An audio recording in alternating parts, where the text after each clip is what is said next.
Mum, it's me, David. The woman sat by the window, bathed in the afternoon sun. Her hands, gnarled with age, rested on her lap. She looked vaguely familiar, like a half-forgotten dream. Her eyes, though, held a spark of recognition as I approached.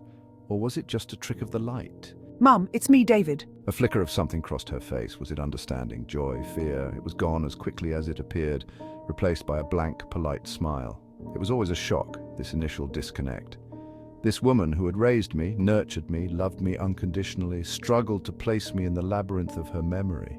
I sat down opposite her, the weight of her confusion pressing down on me.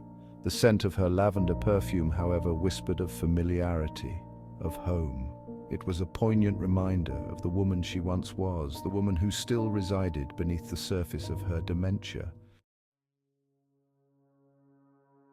The care home was pleasant enough, filled with the comforting aroma of baking and the faint hum of conversation. Large windows allowed the afternoon sun to flood the common areas, creating an illusion of warmth and cheer.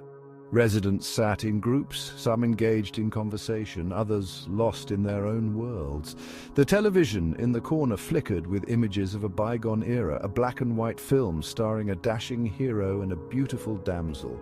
The sound was muted, the images providing a comforting backdrop to the quiet murmurings of the residents. The air held a strange stillness, a sense of time suspended. I often found myself wondering about the lives lived within these walls, the stories held captive in the minds of those around me. Each wrinkle, each laugh line spoke of a life fully lived, of joys and sorrows, triumphs and heartbreaks. And now here they were in the twilight of their years, their stories fading like whispers on the wind. My mother's dementia was a subtle thief, stealing memories slowly, insidiously. It was like a form of mental climate change, with moments of clarity interspersed with periods of confusion and disorientation. One day she would remember my name, my children's names, and the next day I would be a stranger, a kind visitor who brought her biscuits. It was during these times of lucidity that the pain was most acute, the realization in her eyes.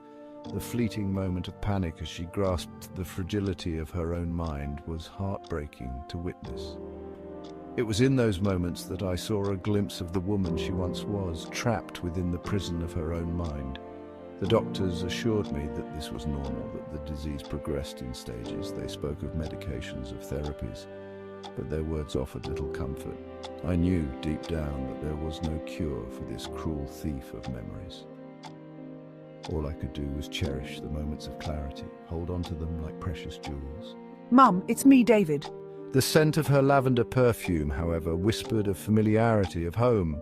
It was a poignant reminder of the woman she once was, the woman who still resided beneath the surface of her dementia.